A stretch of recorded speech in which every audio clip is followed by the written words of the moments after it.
New Directions for Women presents From Addiction to Recovery, Inspirational Stories of Courage. My name is Kitty, and I'm an alcoholic and a drug addict.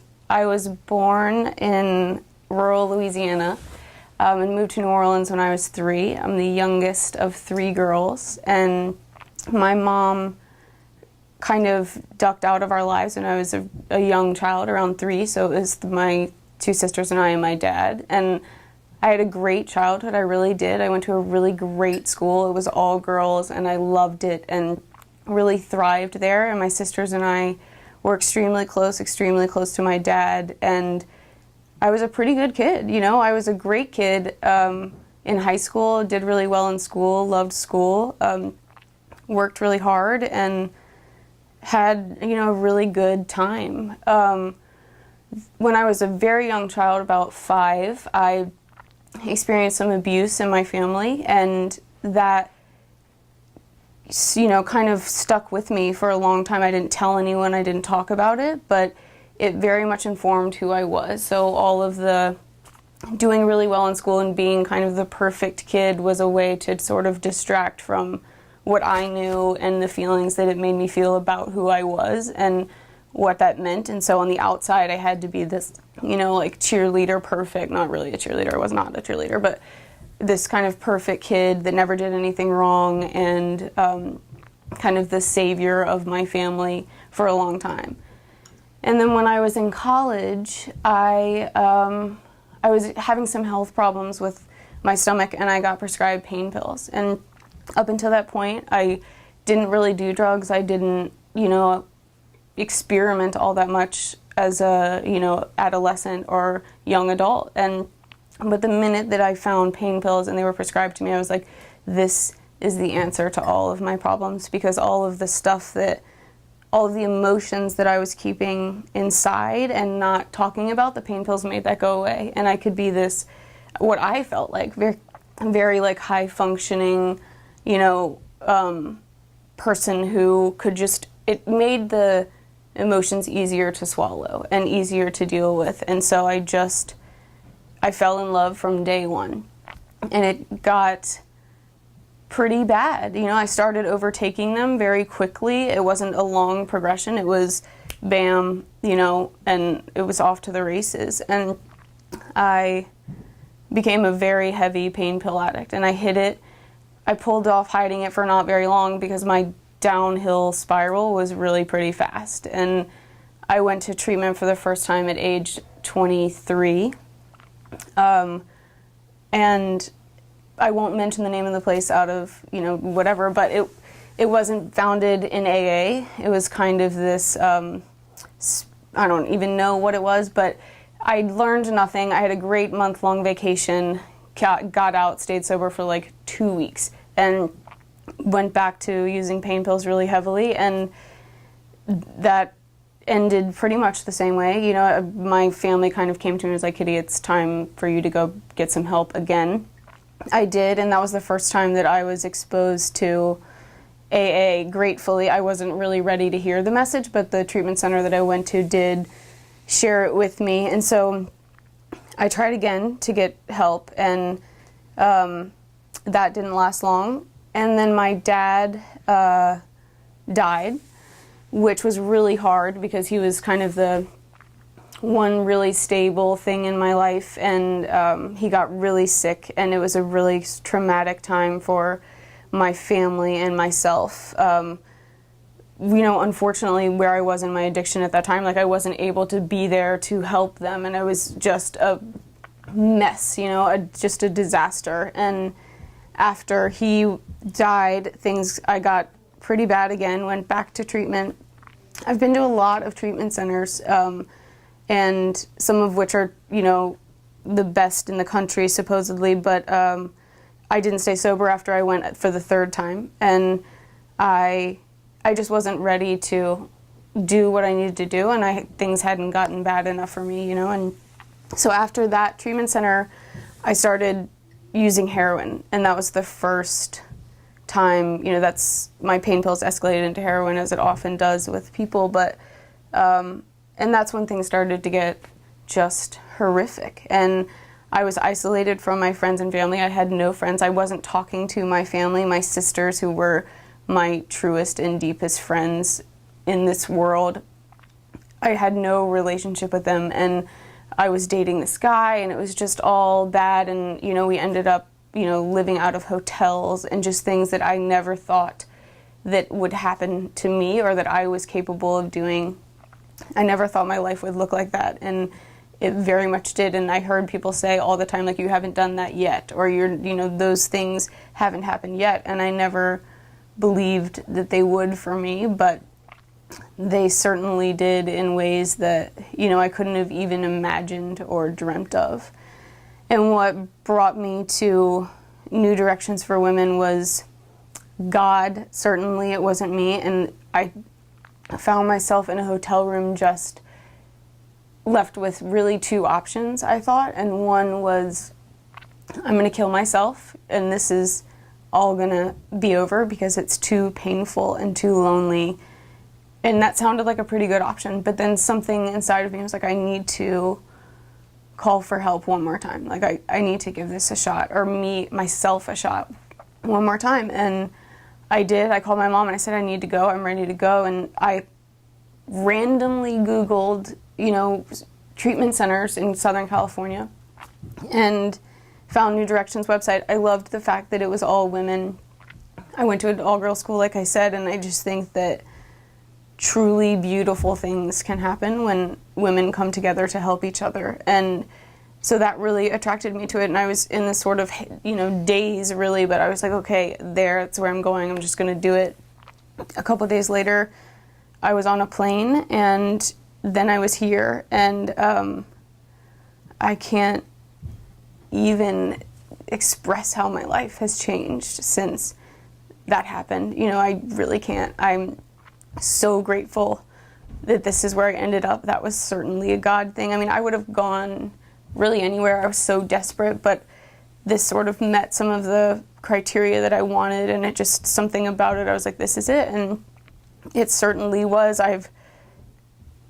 My life has changed dramatically since I walked in those doors. I'm employed. I have a bed and a closet full of clothes, not that many, but enough to get through. And my relationships with my family are just dramatically better. And I'm going to see my sister for Thanksgiving and her 3-year-old little boy, and I haven't seen them in a really long time. And I talk to my mom every day, and I have friends today. I have a community. I have a program. I have an amazing sponsor. And I think that it was just like a combination of things why it has worked for me this time.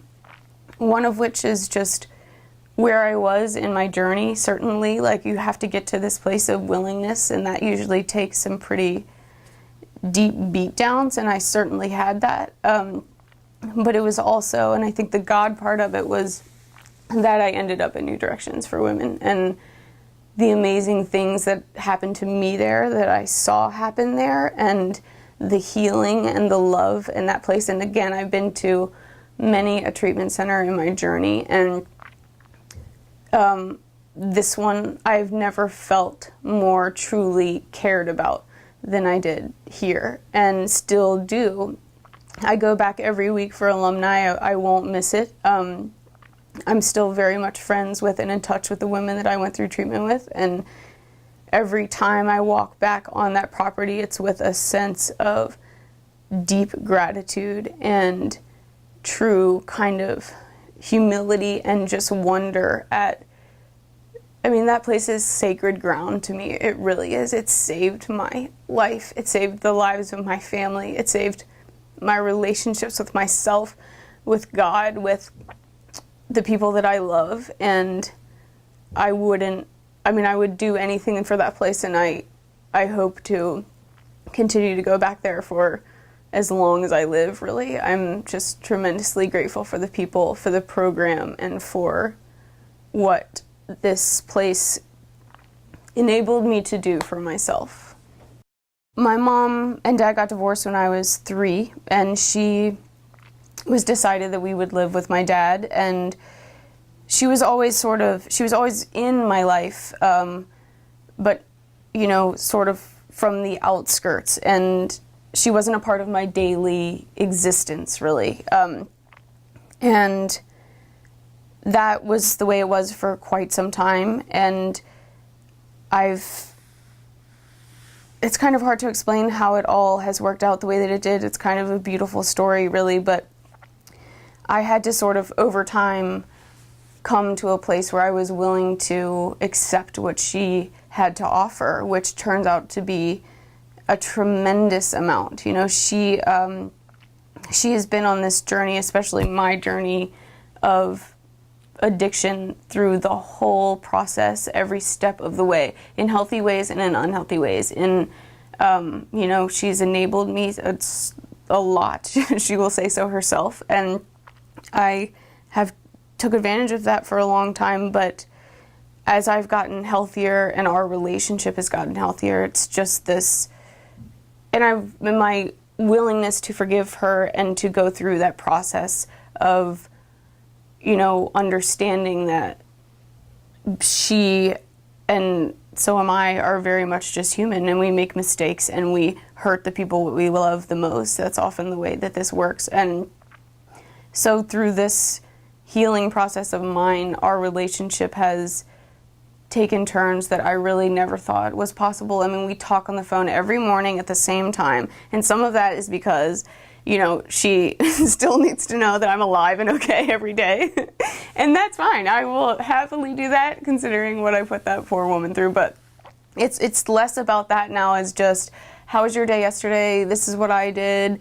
You know, very mother-daughter in healthy, fun, friendly way that is beautiful. I mean, she is one of my best friends today, by far. And I don't call her for money, and I don't call her for, you know, to save me out of the latest disaster that I've self-created. But I talk to her every day just about her life, about mine. And when I saw her, I don't know when that was, about a couple of months ago, it was just beautiful. I mean, because she wasn't worried, I wasn't worried. It was just, we could be together and enjoy each other for the people that we are and nurture this new relationship that we have now. And I never thought that would ever happen if you asked me when I was 10 years old. I mean, if I had the ability to conjure up such a scenario, which I didn't, but, you know, if someone had asked me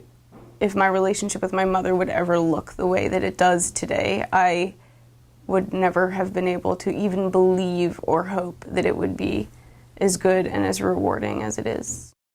What makes this time different is,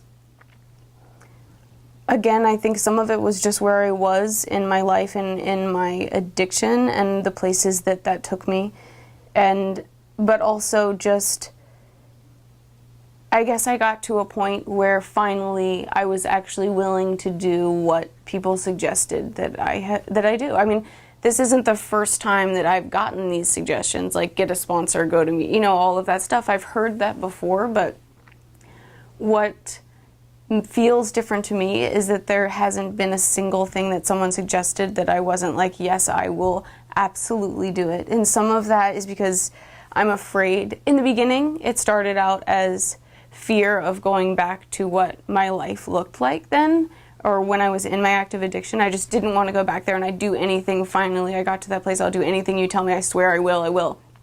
But now, as time has progressed, it's less about fear and more about joy of what those things have brought into my life. That, you know, they say don't quit before the miracle happens, and usually I'd be like, what are you talking about? Like, that doesn't make any sense. I don't know what you mean. But now I know what everyone means by that, because I wouldn't trade the things that I have in my life now for anything in the world. And it's not tangible things. Like, I still don't have a car.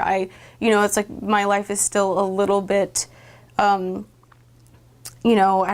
arrested, I guess. My development into adulthood is a little stinted, but, like, those aren't the things that matter. Like, the things that matter are the community of women that I have around me, my family, that just willingness to be able to sit in my own skin and be at complete peace and not, afraid of what I might do or afraid of who I am. I'm not afraid of who I am today. I am actually kind of enjoying who that is and learning who that is for the first time. And that is a tremendous thing to be able to say, that I never thought that I could feel the way that I feel about who I am and what my life looks like, and just the contentment at what it is and just how it is, and not be wanting more and not be, wishing that things were different. I don't wish that anything was different today. Like, it is so beautiful in the small things and in the just serenity that I have, that I wouldn't trade it for anything. I really wouldn't. I think that it was very difficult for me to believe that I was worth a better life, or that that was even possible for me. And so when I asked for help, it was out of just complete and utter desperation, and I had to just kind of take a leap of faith that maybe one day I would believe that I was worth it. And that was really hard, but I think that for people who are out there still struggling, the important thing is, like, you don't have to do this by yourself. You have other people that will love and care about you until you are able to do it on your own. And we're never really capable to do it on our own, right? Like, we need the love and support of people in our life. But I know that for me, in my active addiction, that paralyzing, just absolute terrifying loneliness that I experienced, I don't have to feel that way today. And I think for people still struggling, what I would say would be, you don't have to do it by yourself. Like, we are here, people are here to lift you up, and that is the beauty of this program and the people in it. And you never have to be alone ever again for the rest of your life if you just take that small risk to say, I can't do it. I can't do it by myself, because I definitely couldn't. If you or a loved one are suffering from addiction, please call our caring admissions counselors today at 1-800-93-WOMEN. That's 1-800-939-6636.